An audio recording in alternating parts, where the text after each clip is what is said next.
Before we begin, if you've ever looked at someone you thought you knew and felt a chill of uncertainty, if you've ever questioned the very face of innocence, then do me a favor and hit that like button. This story is a descent into a darkness I never knew could exist behind a child's smile. It's about the most profound betrayal I have ever experienced, and the terrifying game of cat and mouse that followed. My name is Isabella. For years, my life was defined by a single, echoing silence, the absence of a child's laughter. My husband, Daniel, and I tried for a baby for a decade. We endured the heartbreaking roller coaster of IVF, the failed adoptions, the quiet pity in the eyes of our friends. The grief was a physical weight, a hollow space in our home and in our marriage. Daniel, a kind-hearted architect, bore it with a quiet strength. But I could see the light in his eyes dimming year by year. Our once vibrant love was becoming a partnership of shared sorrow. Then, a miracle, or so it seemed. Through a private agency, we were introduced to Lily.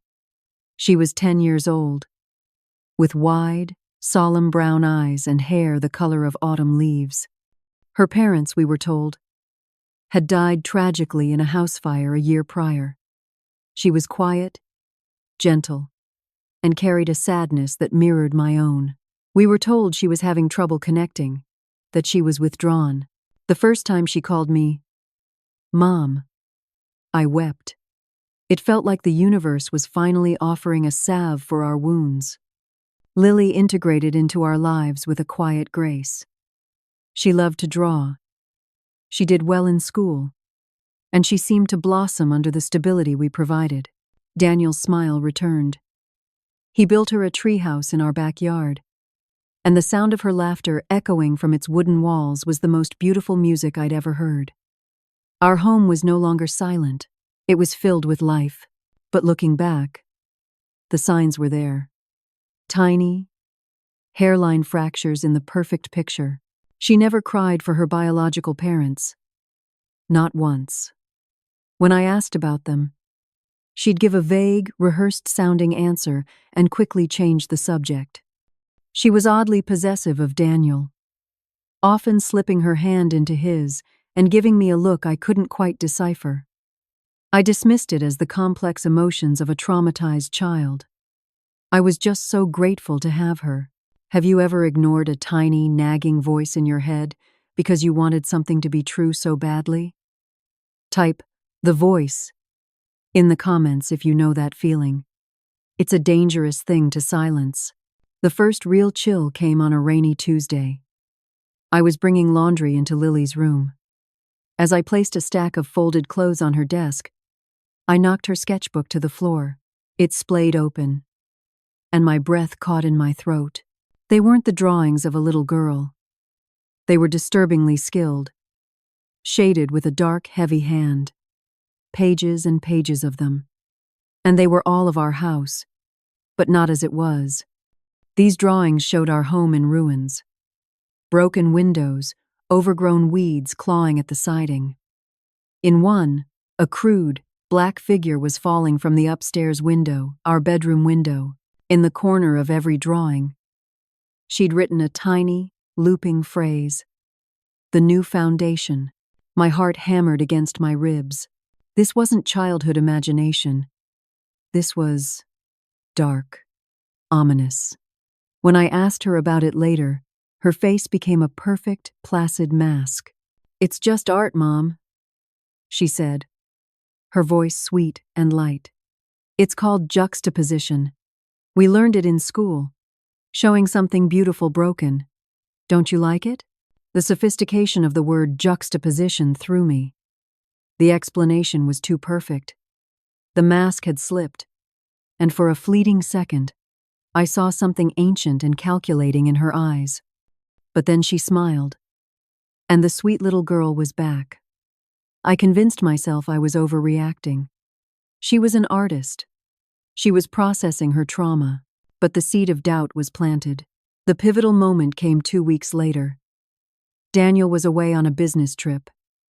and a storm had knocked out the power. The house was lit by flickering candles, creating long, dancing shadows. Lily was curled on the sofa, seemingly asleep, her phone resting on her chest. I moved quietly to drape a blanket over her. As I did, her phone screen lit up.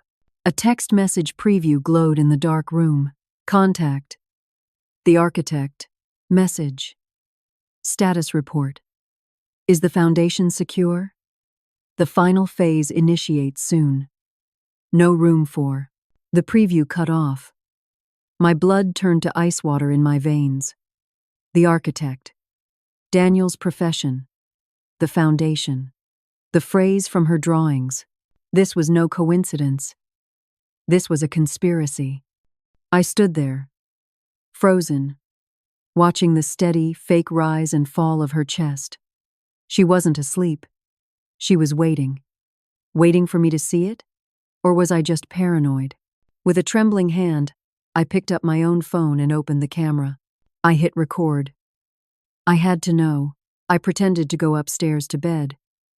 But I hid in the hallway, my phone peeking around the corner, recording the dimly lit living room. The moment my footsteps faded, Lily sat up. The movement was fluid, alert, not a trace of sleepiness. She picked up her phone, her fingers flying across the screen. A few moments later, she made a call, putting it on speaker. A man's voice answered, distorted, but familiar in its cadence. It was Daniel's. My Daniel. Distorted voice. Why are you calling? It's not safe. Lily. Her voice was completely different. Flat, cold, devoid of any childlike warmth. She's getting suspicious. She saw the drawings. The foundation message was a risk. Distorted voice. I told you to be careful. We're too close. The insurance policies are almost vested. 1 more month. Lily. She was hovering just now. I think she saw your text. We may need to accelerate the timeline. Distorted voice. No. We stick to the plan. An accident takes time to plan correctly. The grieving husband and orphaned daughter. It has to be perfect. Just keep her calm. Remember your training. The line went dead. I sank to the floor. My hand clamped over my mouth to stop the scream. The room spun. Insurance policies. An accident. Training. Lily wasn't a child. She was a weapon. And my husband, the man I'd wept with over our lost dreams, was the architect of my murder. Right now, I want you to imagine the floor falling out from under your world. What would your very first move be? Don't think. Just answer in the comments. Your instinct is the key to survival. The woman who rose from that hallway floor was not the same Isabella. The grieving, desperate mother was gone. In her place was a creature of pure survival. I had 1 month. I became a ghost, a shadow in my own life. I smiled at Lily. I made her pancakes. I told her I loved her. And all the while, I was digging. I installed keystroke logging software on the family computer. I placed a tiny, discreet, voice-activated recorder in the treehouse, where Lily often went for private calls. The pieces I uncovered were more horrifying than I could have imagined. Lily wasn't 10. She was 14. A genius-level IQ, and a history of pathological manipulation from her previous foster homes, all meticulously covered up by a corrupt social worker Daniel had paid off. Her parents hadn't died in a fire. They'd given her up after she was suspected of starting a blaze that nearly killed a neighbor's pet. She was a deeply disturbed young girl with no empathy, and Daniel had found her. He hadn't chosen her to complete our family. He had chosen her to be the perfect, unsuspicious accomplice. The training he referred to was him coaching her on how to act like a 10-year-old, how to mirror my grief, how to become the perfect, sympathetic orphan. Their plan was elegant and monstrous. In 1 month, my life insurance policy, A $2 million policy Daniel had pressured me to increase just a year ago would be beyond the contestable period. Then, a tragic accident. A fall down the stairs. A drowning in the bathtub. Something that would leave a grieving husband and his traumatized adopted daughter with a massive payout. I was living in a snuff film, and I was the starring victim. I couldn't go to the police. It was my word against a beloved, upstanding architect and a seemingly innocent child. I had audio, but it was of a distorted voice. It wasn't enough. I had to build an irrefutable case. I had to become the architect of their downfall. My plan had two phases: isolation and revelation. First, isolation. I secretly went to my doctor, complaining of insomnia and anxiety. I got a prescription for mild sedatives. I began carefully administering tiny, crushed amounts into Daniel's evening coffee. Not enough to harm him, just enough to make him sluggish, irritable, and prone to mistakes at work. I needed him stressed, off his game. Then, I targeted their trust. I used the information from the keystroke logger to subtly sabotage their communication. I would send a text from Daniel's phone to Lily's, canceling a planned secret meeting, causing friction. I left a page from a printout about juvenile sociopathy from a secure printer at Daniel's office, tucked into a book Lily was reading. I was the ghost in their machine, turning them against each other. The tension in the house became a tangible thing. Daniel was snappy and paranoid. Lily's sweet mask began to crack, her eyes flashing with a feral impatience when she looked at me. This is where the line between victim and strategist blurs. Was I wrong to fight fire with fire? Was I becoming like them? I want your honest opinion in the comments. The final act was set on the night of our family anniversary, the day Lily came to live with us. Daniel, doped and stressed, was going through the motions. Lily was on edge, her smiles tight and brittle. I had arranged a special dinner. I made a show of being overwhelmingly happy, of toasting to our future. I announced I had a surprise. I'd hired a videographer to come the next day to film a family documentary about our beautiful journey of healing and love. I gushed about how we could show it to our grandchildren one day. It was the ultimate pressure. A documentary meant scrutiny. It meant a permanent record. It threatened to expose their charade to the world. I saw the silent communication pass between them. The timeline had to move up. Tonight. After dinner, I pretended to be tipsy from the wine. I stumbled slightly, playing my part as the unsuspecting victim. I announced I was going to take a long, hot bath, the perfect scene for their accident. I went into the bathroom, my heart trying to beat its way out of my chest. I turned on the water, steam filling the room, but I didn't lock the door. Instead, I placed my phone on a live video call with my sister, who was waiting in a car down the street. On the high shelf, hidden behind a towel, the stage was set.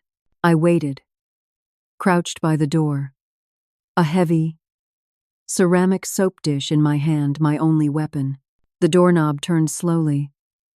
The door pushed open. It was Lily. Her face was a cold, empty slate. In her hand, she held not a knife, but a frayed electrical cord with a plugged-in hairdryer lying at her feet. She was going to make it look like I'd electrocuted myself in the bath. She took a step into the steamy room, her eyes fixed on the running tub. "Good night, Mom," she whispered, her voice a chilling monotone. As she moved to throw the cord into the water, I stood up. "It's over, Lily," I said. She spun around, shock then fury contorting her features.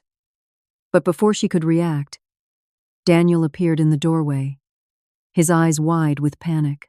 "What are you doing?" he hissed at her.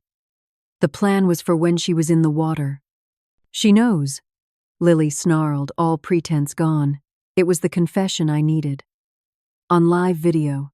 "I know everything, Daniel," I said, my voice steady. though my whole body was shaking. The insurance, the training, her real age. It's over. The police are on their way. Daniel's face collapsed. He looked from me, to the cold-blooded child in the room, to the hairdryer in her hand. The full weight of his monstrous choices came crashing down on him. But Lily wasn't finished. In a move of pure, shocking brutality, she threw the electrical cord not into the water, but straight at Daniel as he stood in the puddle of water from the tub. The effect was shocking. He shook vigorously and collapsed to the floor. She looked at me, a twisted smile on her face. Now, it's just us. Mom, we can share the money.